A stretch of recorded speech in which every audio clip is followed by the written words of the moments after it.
Is the Skyraider really the new A-10 Warthog? Some foreign government walked up to the United States recently and asked to buy retired A-10 Warthogs. The Pentagon said no. And then it apparently pointed them toward this instead, the OA-1K Skyraider II, which is what you get when somebody looks at a crop duster, the kind of plane that sprays pesticide over a soybean field in Iowa, and says, what if it had a Hellfire missile? And a mission planning cell? That sounds like a joke. It's also a completely serious aircraft that the Air Force is flying right now. So here's the real question. Is the OA-1K Skyraider II actually a replacement for the A-10? And who is the mystery country that asked for the A-10 in the first place? Hey friends, I'm Wes O'Donnell, defense journalist, Army and Air Force veteran. People asked me what was the big difference between the two branches. Well, in the Army, the officers would send the enlisted out to fight. But in the Air Force, it's the enlisted who send the officers out to fight. Have a nice flight, sir. Off we go into the wild blue yonder. And I'll tell you up front, this one is personal because there's no airplane on Earth that infantry love the way they love the A-10. So let's do this carefully because the answer is more interesting than the meme. Let's start with the reporting because it's a great little mystery. According to Flight Global, an unnamed foreign government went through official channels trying to buy mothballed A-10s from the United States. The U.S. turned down the request and steered them toward the OA-1K Skyraider. L3 Harris, the company that builds it, confirmed the gist but wouldn't name the country, which is exactly the kind of non-answer that makes a defense journalist sit up straight. The aircraft was sitting on static display at SOF Week in 2026 in Tampa, the big annual Special Operations Conference. Navy SEALs never have to worry about a job when they separate from the military. They always have a promising career in Hollywood. So the Skyraider actually flew itself to the airport, had its wings pulled off so it could be trucked downtown, and got bolted back together in under 12 hours, which becomes relevant later. So the mystery isn't whether somebody wants A-10s. People have wanted A-10s for years. The mystery is whether the Pentagon is quietly using OA-1Ks as a diplomatic off-ramp, a polite way of telling allies, you can't have the Warthog, but here's something that rhymes with it. Now, let's be fair to the airplane because it deserves it. The OA-1K is built on the air tractor AT-802, a genuinely rugged agricultural aircraft designed to haul heavy loads, take off from rough strips, and run all day on a budget. L3 Harris, an air tractor, took that bone-simple workhorse and turned it into an armed Overwatch platform for special operations, close air support, precision strike, an armed ISR, which is the military's way of saying it can watch a piece of ground for hours and then put a weapon on it when something goes wrong. And it's armed like it means it. It might not have the Vulcan cannon of the A-10, but it can carry APKWS guided rockets, Hellfire missiles, and GBU-12 laser-guided bombs with longer-range air-launched weapons in the works, and even a 50 caliber gun pod on the menu. So no, it's not a crop duster anymore, and it's not quite an A-10 either. It's a crop duster that went to selection and got a sensor ball and night vision and now shows up at parties saying things like, persistent armed Overwatch with a completely straight face. And here's the appeal. It's all about money and reach. L3 Harris pitches the operating cost at under $1,000 per flight hour. That's impressive because an F-35 burns somewhere in the range of $30,000 an hour. For the kind of mission where you mostly need to loiter, watch, and occasionally strike, paying fighter jet prices is like renting a Ferrari to deliver a pizza. Oh, and the plane is also stupidly easy to move. At SOF Week, the Air Force showed off a Block 2 version built to break down fast, get loaded into a C-17 or a C-130, fly to the other side of the planet, and be reassembled and airborne in a matter of hours. Their phrase was, any place, anytime, anywhere. And the company is openly pitching it as a hunter for cheap one-way attack drones. The Shahed and the Jiran problem that's been chewing up everybody's expensive air defenses. The whole logic is this. The Pentagon still wants something that can sit over a fight cheaply and hit what it sees. It just doesn't want to set fire to a fighter budget doing it. So let's do the honest comparison, the one the sales brochure skips. The A-10 is a jet. It's armored. The pilot sits in a titanium bathtub.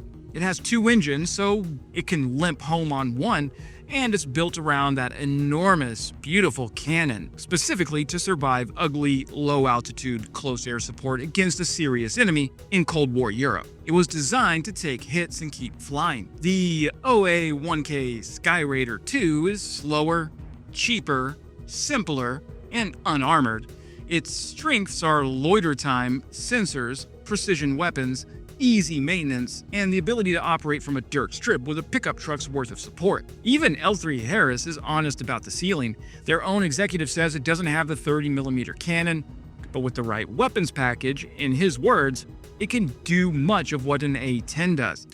Much of what an A-10 does. In the right environment, that qualifier is carrying the entire weight of the pitch. The OA-1K can absolutely cover some A-10 missions in skies where nobody's shooting serious air defenses back. What it cannot do is the thing people actually mean deep down when they say A-10. It cannot wade into a hailstorm of ground fire and come home full of holes. And here's a skeptic's footnote that should give any buyer pause. Even the United States is cooling on the program. The planned fleet got cut from 75 down to 62. The yearly purchase got sliced in half, and the thing isn't even expected to enter real combat service until late 2027. Washington is trimming the airplane at home while marketing it abroad. That's worth noticing. But now the fun part. Let's run this like an intelligence problem. The internet's favorite answer to who's asking for the A-10 is Ukraine. And I understand the appeal. Ukraine has wanted A-10s for years. It needs cheap strike capacity, and the war has made every armed ISR and precision platform suddenly fascinating. There's even a thread of evidence because L3 Harris is openly pitching an export version to Eastern Europe, among other regions. But the clues point hard somewhere else. Jordan. Let's walk the trail back. Back in July 2024, the Air Force Secretary at the time, Frank Kendall, said publicly that Jordan had expressed interest in the A-10. By the way, Frank Kendall recently reached out to me on Substack and asked me to read his new book on AI and warfare and review it. So I'll be posting that review in July. Subscribe to my Substack in case you want to see that. And Mr. Secretary, I've got you covered. So Jordan wanted the A-10s. Congress directed the Pentagon to look at transferring some. That transfer went nowhere. And then the OA-1K pitch surfaces at SOF Week in 2026, a conference, mind you, where Jordan's King Abdullah II is a regular fixture and where he spoke this year at a session closed to reporters. Layer on the fact that L3 Harris is actively chasing Middle East buyers, and you've got a fingerprint, not a guess. So, if I'm grading by the evidence, Jordan is a high-confidence answer. Ukraine is the plot twist the comment section wants, and I want that too. I really want Ukraine to have A-10s, but Jordan is the one with motive, opportunity, and a king in the building. And it's worth being clear about why Ukraine is the weaker fit. Not because it's an insult to the airplane. A slow, unarmored turboprop flying low near the front line in Ukraine wouldn't be the new Warthog. It would be a target. Russia's layered air defenses, the SAMs and the manpads and the fighters would treat a loitering crop duster as a gift. It would be a flying GoFundMe for Russian propaganda. The OA-1K could still matter to Ukraine, just not the way the internet imagines, firing standoff weapons from safer airspace or, in some future post-war role, patrolling a quiet border and hunting cheap drones far from Russian guns. That's a real job. It's just not charge the Donbas like it's 1991. So here's the bigger truth the whole story is circling. Not every target deserves a jet. The US spent 2 decades flying multi-million-dollar aircraft over insurgents who couldn't shoot back, burning money the whole time. The OA-1K is the Pentagon finally admitting that persistence, low cost, and field maintainability are real virtues, not consolation prizes. But Ukraine is busy proving the other half of that lesson at the same time. When the sky is genuinely contested, cheap and slow aircraft die just as fast as expensive ones, maybe faster. So the OA-1K isn't the future of close air support everywhere.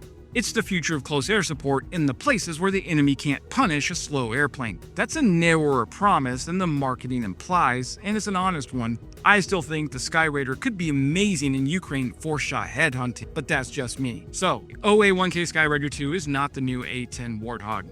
It's what shows up after Washington finally admits the A-10 was asked to be too many things for too many different audiences for too long. A ground attack jet, a congressional mascot, a symbol, and a guardian angel, all in one airframe that got too old and too expensive to keep doing all of it. The Warthog was a flying gun built to survive the worst war we could imagine. The Skyraider II is a sensor truck with missiles, cheap by the hour, easy to ship, and just ugly charming enough to keep aircraft nerds arguing in the comments for the next 10 years. So sure, it may be the A-10's replacement in Washington's sales pitch. It is not the A-10's replacement in the sky.